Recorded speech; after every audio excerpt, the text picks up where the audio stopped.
Hey, what's up, everyone? Alyssa Knight here in Knight TV Live. It's great to see all of you. Hopefully, everyone is healthy and doing well. Yeah. That would be my opening. I want to thank Jasmine Ryder. She just posted a new, an awesome book, actually, a photo of her holding my book. I don't know if you guys saw that, but that actually came out on LinkedIn. Give me 1 second here, just adjusting some video settings. So she posted a picture of my book in the car with a pineapple, a real pineapple in the passenger seat of the car. So I thought it was cute. So yay, Jasmine. Good job on that. Anyway, so the Hacking Connected Cars book. For those of you who have not seen, and just, all right, sorry, getting situated with my live streaming software here. So give me just 1 second. I need to adjust the lighting here.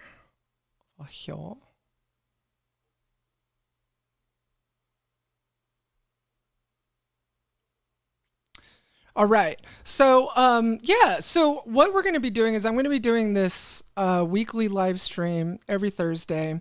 And to kick off the live stream, I'm actually going to be going through the book and just walking through chapter by chapter, how to actually build the individual tools, how to just basically going into more depth in the actual book. So if you don't have the book, definitely pick up a copy. There's an ebook version on Kindle. For those of you who have no idea what I'm talking about with Jasmine's photo, so basically I started this photo contest where if you post a picture of my, basically post a picture of holding my book, the most creative photo wins, and that contest ends June 30th. And whoever has the most creative photo actually wins the contest. And the winner will get a free pineapple tetra, not a real pineapple like in Jasmine's photo, but a free pineapple tetra. So that should be fun. So right now, I think Kristen Cotton probably is currently the front runner in the contest. She actually jumped out of an airplane holding the book. Yes, it is a thing. If you have not seen this photo, it's epic. Go check out that photo. It's on my LinkedIn and on my Twitter. So anyway. All right. So basically, what I'm going to do is I'm going to talk a little bit about the book. And I'll start out with chapter 1. Obviously, we're not going to go through all 10 chapters in this one live stream. I'm going to break them up across different live stream episodes. So if you don't have the book, if you're not interested in hacking connected cars, if you really don't care about any of this, at least you'll have a chance to hear me reading to you next to a crackling fire. Anyway. Sorry, I don't know what's going on with my lighting today.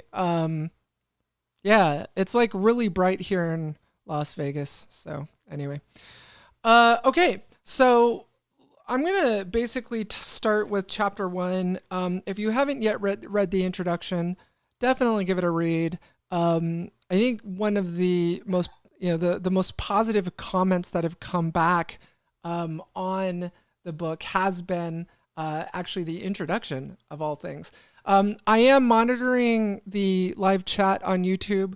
So if you are in the live stream and you do want to ask any questions, please definitely do so. I'm monitoring the chat and I'll answer any Q&A that comes up. So chapter 1 starts with pre-engagement. And what I'm doing in chapter 1 is I'm basically first fleshing out the different penetration testing frameworks that exist. And what I did was I took the PTES, which is the Penetration Testing Execution Standard. And the URL for that is pentest-standard.org. And what I've done is I've adapted the PTES to hacking connected cars, and I've actually lined it up in that, if you guys want to follow along, I'm on page 5. I've actually lined the PTES up to connected car pen testing. And I've actually fleshed out the individual steps that you need to take in each phase of the PTES. Under intelligence gathering, starting out with phase 1, next threat modeling, vulnerability analysis, exploitation, and then post-exploitation. So in intelligence gathering, that's basically you collecting the engineering documentation, identifying key stakeholders that you need to have meetings with, then threat modeling, that's creating the asset register. I think one of the biggest mistakes that one of the biggest mistakes that a lot of my clients, especially in automotive, have made is not having an asset register of all the assets that are in the system. This is typically required of a risk assessment, but I definitely recommend creating asset registers in a pen test. It's that whole quote of you can't protect what you don't know you have. So so anyway, next is going to be the identification of threat communities, application of threats to assets, that sort of thing. Next, you're going to move on to vulnerability analysis, where you're actually creating a register of all installed applications, creating a register of all installed tools and software on the TCU, including the operating system, and reviewing CVE entries for vulnerabilities identified in those applications, software, and tools in the version. After vulnerability analysis, basically identifying the vulnerabilities that you are going to be exploiting in the exploitation phase. You're going to be moving on to the exploitation phase, where you're going to identify vulnerabilities discovered in the previous analysis phase and attempt to exploit them. And I'm going to go into the actual tactics and techniques that you use in each individual phase, but I want to start out with a high-level overview of all the things that you are going to need to be doing. Next, you're going to be determining if pivoting and persistent access is possible to the target HU or TCU in the post-exploitation phase. So one of the things that I do go into detail in this chapter is, understanding what your start and end dates are, really just fleshing out that scope of work. And the reason why that's important is you want to know exactly, obviously, when does the test begin? When does it end? Who do you need to have meetings with? What documentation do you need to collect? Just basically all the intelligence gathering portion, scope of work, all that stuff that you're actually going to be targeting in the pen test, as well as identifying individual assets, their serial numbers, all the stuff that you're going to basically need in that testing. Next is going to be your rules of engagement, and that's really understanding, what exactly is the scope here, what can you do, what can you not do. For example, if you're targeting a head unit, one of the most important things that you're going to want to define is if the telematics control unit or the TCU is in scope. If it isn't in scope, one of the things that you're going to want to make sure to do is, sorry, I'm just fixing the lighting here. One of the things you're going to want to do in that testing is ensure at least the telematics group is involved. If the scope includes the TCU, if it doesn't include it, you obviously want to stop at the head unit. The timeline and the testing location is important. One of the things that, one of the reasons historically that we've been so successful in winning connected car penetration tests is the fact that we were willing to go on site in the testing location. So, that's a really important factor, especially in a post-COVID, post-pandemic world, making sure that whether or not the client expects you to come out on site. There's definitely been more successful wins, knowing the fact that we were flexible and willing to come out on site. So testing location is very important. Next, you're going to basically create the work breakdown structure. And the purpose of the WBS really is to define who's doing what. Usually you're going to have a team. Usually someone will focus on wireless, someone will focus on Bluetooth, whatever it may be. The WBS will actually break that down and define who's responsible for what. Next, you're going to do the documentation collection and review. As I mentioned, that's really important, making sure that you have all the example documents that I defined, such as high-level design documents, or what are referred to as HLDs, specifications for custom protocols and messages, previous risk assessment, and pen test reports. This is really important because, if you are if you're focusing on a pen test and you're finding vulnerabilities that the company didn't fix from the last pen test, it's not going to be so jaw-dropping if you're presenting data that they already knew about. So hopefully, if they were critical, they were resolved. But get your hands on previous pen test reports and previous risk assessment reports. Figure out, who's found what in previous testing. What is the company already aware of? IP architecture, firmware documentation, especially third-party, send and receive matrices for CAN diagnostics, diagrams of multimedia boards, baseboards, all that sort of stuff is going to come into play during your pen test, so make sure it's available. So next, I've got basically a breakdown on page 12 of WBS and the individual communication interfaces that you would be targeting in a connected car pen test. Bluetooth, Wi-Fi, USB, GSM, OS. Of course, GSM is the TCU. So if that's in scope, obviously there's different tactics and techniques you can use against GSM.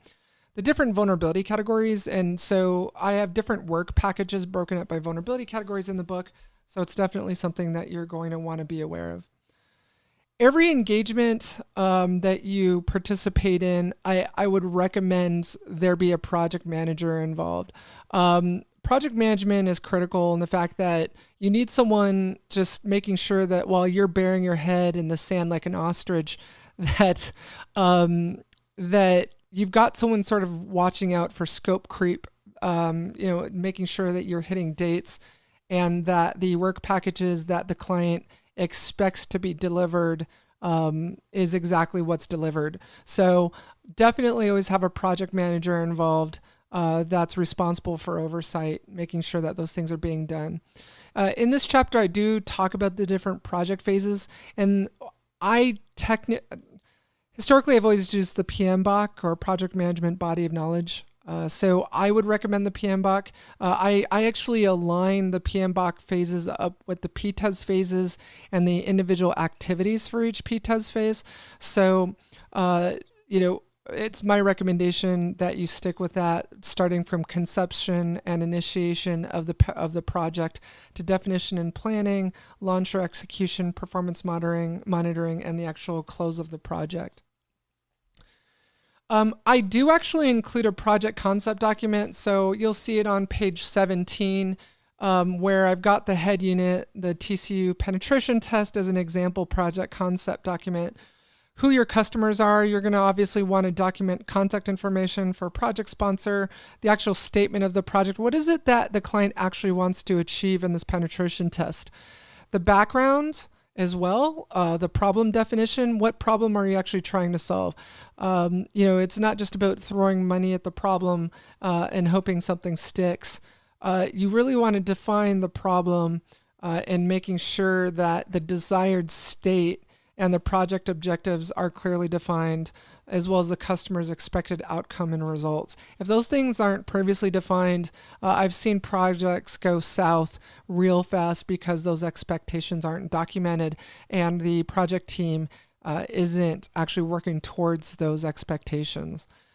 Next are facts and assumptions about the project, anticipated funding, budget limits, departments that are impacted. This is really important because a lot of things, especially in the middle of a pen test, you may be up against a development team that's consistently releasing new versions, and you're consistently having to test new versions of that OS or any patches that have been applied in the middle of testing. So be aware of what departments are actually going to be involved, stakeholders who are going to be involved, and how those individual departments are actually affected.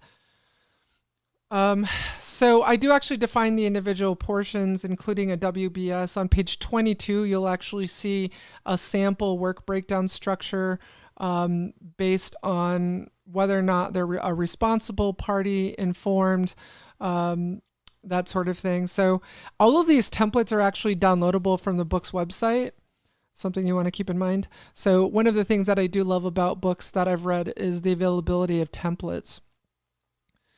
I do actually define project deliverables from this particular phase. So you're going to want to make sure you include meeting minutes, routine updates to the project schedule, communication with stakeholders, vulnerability screenshots. Screenshots is really important. When you're actually doing the actual pen test report at the end of the engagement, pictures say 1,000 words.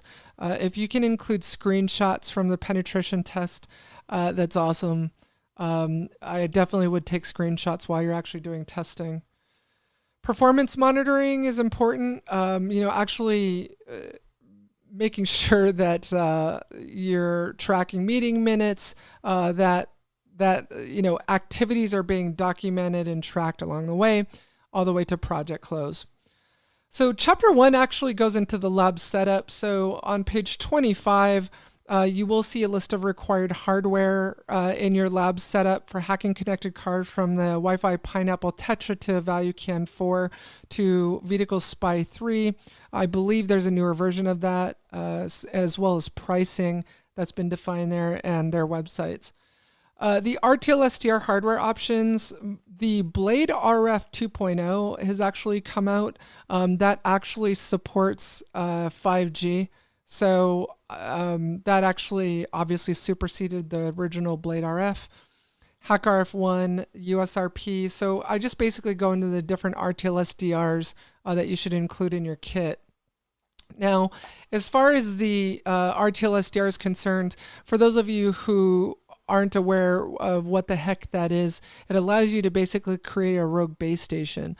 So you can effectively turn your laptop into a cell tower, causing the TCU and the connected car to associate to you. Next, you've got your individual software applications that I recommend installing, which is Yate-BTS, OpenBTS, GNU Radio, GQArcs, and HostAPD. In the next live stream, I will actually be walking you through how to install those individual tools. So just keep an eye out for that. If you guys are actually hoping that I cover that in this particular live stream, I'm not. So I will actually be doing screen sharing and compiling those tools in the next live stream.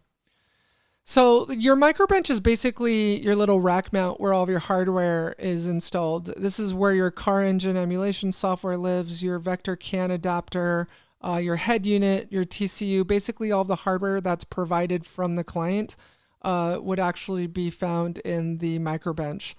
I do provide a schematic of what that microbench should look like on page 27. So I actually lay out where my attacking host is. I also lay out where the head unit is, how the TCU is connected to all these individual components, so you guys can try and recreate that in your own labs. In chapter 1, I talk about an alternative to setting up an RTL SDR like a Blade RF using Osmocom BB. A lot of this stuff is really antiquated. It's really tough to get your hands on the cell phone that Osmocom BB requires. It took me about a month to find the phone. Those old flip phones, those old phones that are required for this are just really hard to get your hands on. And I scoured flea markets in Mexico looking for one. I couldn't find one. I ended up finding one on eBay.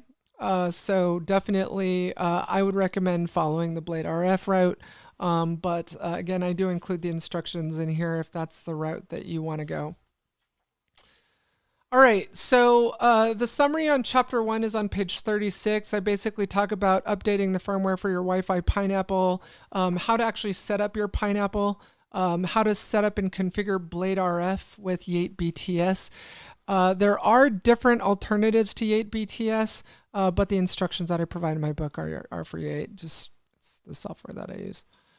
All right, let's check for any comments on the YouTube channel. I don't see anything at the moment, so I'm going to go ahead and move on to chapter 2. And this is the intelligence gathering phase. Intelligence gathering is really important because this is the stage where you're meeting with stakeholders, you're documenting that asset register, you're performing reconnaissance, you're taking your example asset register that I've provided in the book on page 41, which is what you should really be documenting, which is the asset type, and any particular data or information on that asset, such as crown jewels that you might want to go after in your penetration test. I talk about passive reconnaissance. I talk about hacking Wi-Fi. One of the things that I would definitely recommend is picking up the external Wi-Fi adapter that I present in this chapter, and we'll go into that as well. But I do decompose the different wireless technologies like 802.11b, G, and N. I talk about 802.11p for V2V. I do talk about the external Wi-Fi antennas like the Atheros and the Realtek. So definitely get your hands on that external wireless adapter. You're going to need it for performing an evil twin attack. And the way evil twin attacks work is you've got basically your laptop with the internal wireless adapter as well as your external, and you're basically causing the TCU to connect to your evil twin, running the evil twin software. I prefer Flexion. I talk about how to configure and install Flexion in the book. So for those of you who are interested in how to set up and execute an evil twin attack, there's a lab diagram on page 47, as well as instructions on how to set up and configure it moving forward. I do actually cover Kismet, the Wi-Fi Pineapple in this chapter as well. So we talk about the different intelligence gathering techniques that you can use. I configure Calibrate RTL, which basically is a command line tool that allows you to list all of the local cell towers that are in your area. There is a version that's been purpose-built for working with the Blade RF. The regular version of Calibrate will not work with the Blade RF, so just keep that in mind. So I walk through installing Calibrate, GQRX, all the things that you're going to need to set up and run, as well as how to actually tie that to your local loopback interface to be able to see the GSM tap messages in Wireshark. So basically on page 54, I walk through a screenshot of that where you're basically tying Wireshark to your local loopback interface and looking at the GSM tap messages. And believe it or not, a lot of the car makers will actually send that data to the car over SMS text messages, which you'll be able to actually snarf within Wireshark. I do cover vehicle spy at a superficial level. I don't go into too much depth of detail on that. I do cover active reconnaissance and across the different interfaces like Bluetooth. I do have a series of hacking BLE smart locks on my YouTube channel, so definitely check those videos out if you're interested in hacking Bluetooth.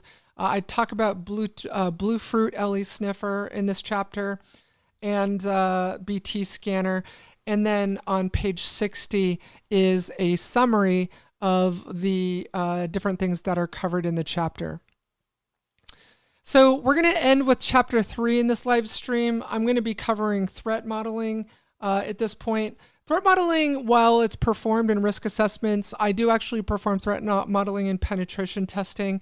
These are threat vulnerability pairs, all of the different things that you're going to be involved in as part of the threat modeling process. Going through the different threat models like the STRIDE model, what a STRIDE model actually looks like. That was actually created by Microsoft. Out of all of the threat modeling diagrams, I prefer STRIDE. And I actually line up the individual STRIDE phases like spoofing, tampering, repudiation, information disclosure, denial of service, and elevation of privilege, and the individual attacks that you would actually use in those different phases of threat modeling.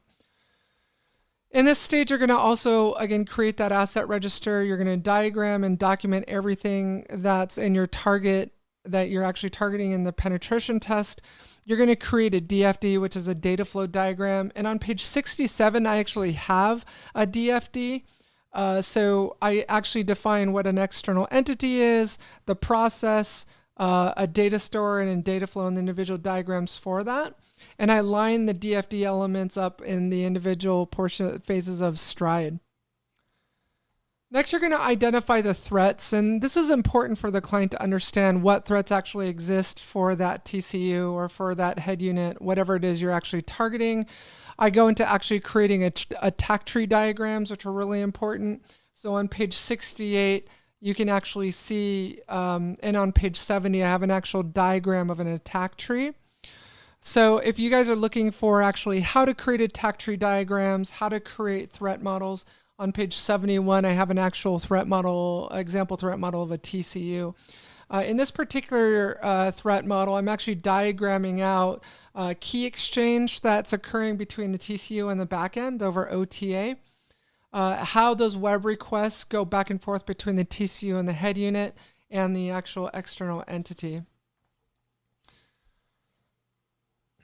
On page 73, you'll actually see another diagram where I actually walk through the threat modeling exercise, trust boundaries, data flows, and then I actually go into the individual models like VAST, which stands for Visual, Agile, and Simple Threat. This model was developed by Archie Agarwal, and I actually go through how to actually use these different methodologies like VAST and PASTA, and actually defining the different, defining the technical scope, decomposing the application, identifying the individual threat agents at each phase, and the vulnerabilities. So, basically it's a poor man's version or approach to a risk assessment and threat modeling, the different threat modeling models. This may be repetitive to the risk management portion or part 2 of the book, but I do touch on threat modeling as part of the pen test since I actually performed that phase during the pen test. So that's it for the threat modeling chapter. So that's chapters 1 through 3. As I mentioned, in the next live stream episode, I will actually be going through how to configure and install these tools, how to set them up. So if you guys are looking to see a live view of actually how to configure those tools, I'll be doing that in the next live stream. So definitely stay around, stay tuned to the next episode of KnighTV. I will be publishing my next KnighTV episode where I interviewed Gab Smash. That will be actually published this afternoon. Thank you for joining me in this live stream. I really appreciate all of you guys. Definitely, if you guys have any offline comments or questions, leave them in the comments below. And if you haven't yet subscribed, please definitely subscribe to my channel and hit that bell icon to be notified of new uploads. I upload a new video and do a live stream every week. So I will see you guys in the next episode of Night